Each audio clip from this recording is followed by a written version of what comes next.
Assalamualaikum warahmatullahi wabarakatuh. Selamat siang teman-teman. Apa kabar? Semoga dalam keadaan sehat selalu ya. Jumpa lagi di channel saya. Kali ini saya akan sharing perjalanan hari Minggu kemarin ke ibu kota baru. Tadi itu sebagai video pembuka keseruan aja ya. Nanti masih ada lagi video-video tes nanjak lainnya.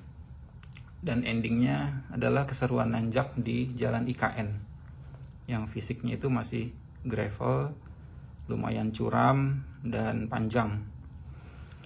Oh iya, kali ini Relos dimuati oleh 8 penumpang, 5 dewasa ditambah 3 anak-anak.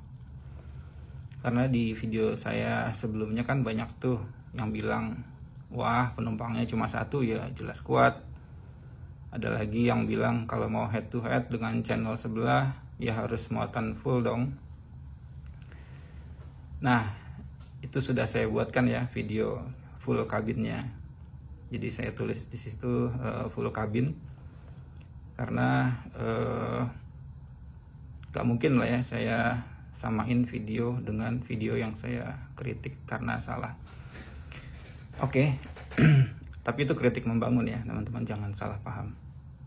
Karena ada pesan-pesan keselamatan di dalamnya, jadi saya harus sampaikan. Oke, sebelum kita saksikan video selanjutnya, sekarang kita bahas dulu nih mengenai tes nanjak itu sendiri. Kita kupas tuntas di sini ya teman-teman. Ini, jadi saya mau challenge dulu ya. Sebetulnya apa sih gunanya video-video tes nanjak ekstrim dengan beban penuh itu? Dan kenapa parameternya biasanya tuh selalu adalah kuat atau tidak kuat, sebanyak apa beban yang dibawa, ada wheel spin atau tidak, dan lain-lain. Seakan-akan terkesan driver atau mobil yang hebat adalah driver atau mobil merek tertentu yang mampu nanjak dengan beban paling banyak, nggak ada wheel spin dan lain-lain. Itu standar dari mana ya? Saya juga bingung. Mungkin teman-teman kalau ada yang tahu standar dari mana, tolong tulis di komentar. Mungkin standarnya Amerika, standarnya Eropa gitu ya. Terus dikasih juga referensinya. Karena padahal nih ya teman-teman harus paham bahwa saat ditanjakan ekstrim itu bukan saat yang tepat untuk membawa beban sebanyak-banyaknya. Terus banyak yang bilang, iya, tapi kita kan ingin lihat simulasi dalam keadaan ekstrim. Saya bilang, ya terus buat apa simulasi itu? Yang kita perlukan itu, kendaraan kita bisa nanjak di tanjakan ekstrim dengan aman, sehingga nggak mengganggu atau nggak menyebabkan insiden dalam perjalanan kita. Ini nih yang jarang dipesankan oleh video-video tes nanjak ya teman-teman. Jadi coba deh dipikir ulang atau direview. Saya challenge nih ke channel-channel besar. Kira-kira masih perlu nggak tuh dibikinin video-video tes nanjak ekstrim dengan beban penuh? Ayo. Atau masih mau nurutin demand viewers karena banyak yang suka? Ya silakan aja ya. Pilihan ada di tangan masing-masing.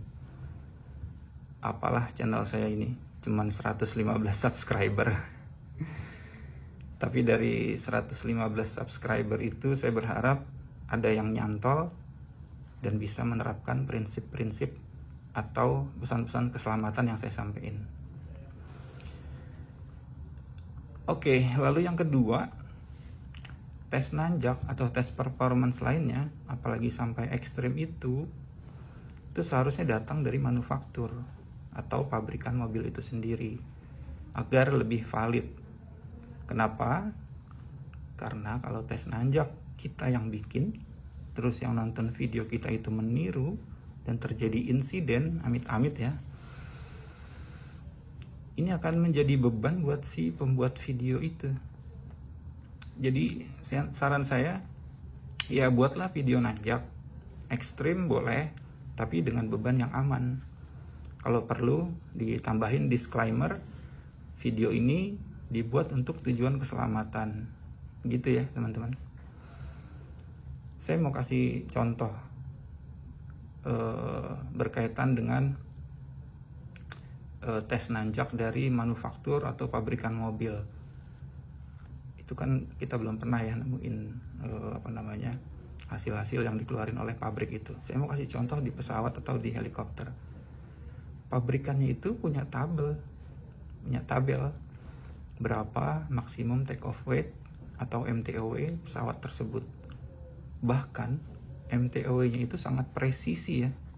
Di tiap keadaan temperatur itu berbeda.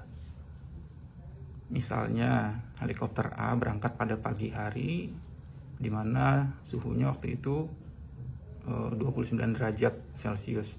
Itu berbeda MTOW-nya dengan ketika si helikopter itu berangkat di jam 12 siang dengan temperatur 33 derajat Celcius. Jadi MTOW-nya itu ketika semakin panas, dia semakin kecil karena kerapatan udara semakin panas itu semakin berkurang. Teman-teman tahu ya, karena pesawat itu bisa terbang karena ada gaya angkat dari udara itu. Jadi gitu teman-teman. Lalu gimana sih dengan di mobil? Apakah kita punya tabel kemampuan angkut mobil tersebut yang dikeluarin oleh pabrik di kecuraman 10 derajat misalnya, atau di kemiringan 17 derajat? Sampai saat ini saya belum pernah nemuin ya. Setahu saya mereka melakukan tes di kemiringan itu untuk mengukur departure angle, apakah mentok dengan tail atau ekor kendaraan tersebut atau enggak gitu ya. Kalau memang ada pabrikan yang bisa ngeluarin data-data tes di kemiringan versus beban yang dibawa, wah itu sangat membantu konsumen tuh. Ini saya challenge nih buat pabrikan. Jangan hanya produksi mobil, tapi hasil-hasil tesnya itu sebaiknya dirilis juga. Jadi baseline-nya apa dong untuk beban yang aman di tanjakan ekstrim? Nah ini dia. Jadi kalau baseline-nya sama, insya Allah akan lebih objektif. Dan semoga bisa mengurangi insiden-insiden ya, khususnya di tanjakan terjal. Kita sudah sama-sama sering lihat deh kecelakaan-kecelakaan di tanjakan. Teman-teman bisa searching sendiri deh di YouTube. Ada truk termundur karena nggak kuat nanjak, kemudian menabrak kendaraan-kendaraan di belakangnya. Ada bus yang nggak kuat nanjak, kemudian termundur dan masuk jurang. Banyak lagi deh, teman-teman bisa search di Google.